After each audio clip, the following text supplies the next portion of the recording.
Manatra ny araba topolasy topoko vavy amin'ity takarivany asabotsy ity dia asaina mpanajana tahaka ny mahazatra ianao anaraka ny fampahalalam-baovao hatramin'ny farany tontolo politika no etsika misantatra ny fotoana ary amin'ity takariva ity nanambara ny filoham-pirenena Rajaonary Mampianana hery ny alakamisy lasa teo fa tsy mbola manam-pikasana ny hanovam-pikambana eo anivon'ny gouvernemanta ny tenany na dia eo azy zany nanambara ity filoham-pirenena ity fa avelao aloha hiasa ireo mandrafitra ny gouvernemanta ankoatra izay nitondra faneho-kevitra mahakasika ny fifidianana communal ny filoham-pirenena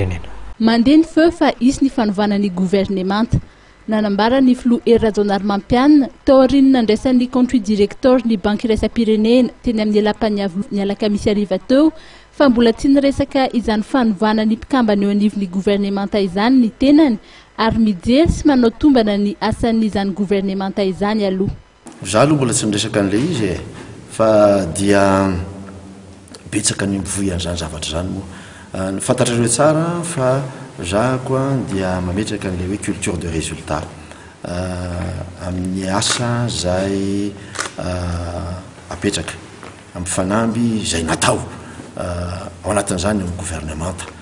dia mbola prime ministre koa aza moa milaza hoe rehefa afaka enim-bolana dia hijerany zavatra zay oza hoe aloha angamba andeha ny asa aloha hiasa aloha ilay olona dia ataontsika ny évaluation. Ny évaluation nge tsy misy dia tena hoe tsy maintsy isa-taona na isan'andro na isam-bolana. Ny évaluation nge isan'andro io évaluation io ary everiko angamba fa hoe alao aloha hiasa telo volana ny gouvernemanta no miasa zay dia ozy hoe efa manomboka efa manao évaluation zay zao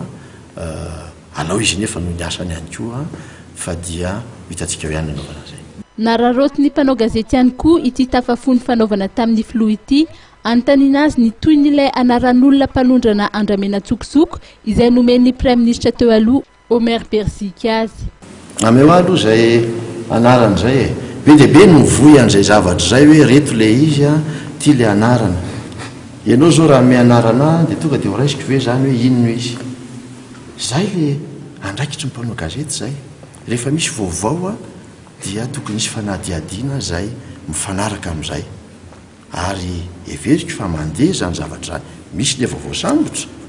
misy no ao analana fanaovana fanadiadiana fa za kosa aloha dia milaza fa niady amin'ny Andramena dia efa natomboka mbola mitoy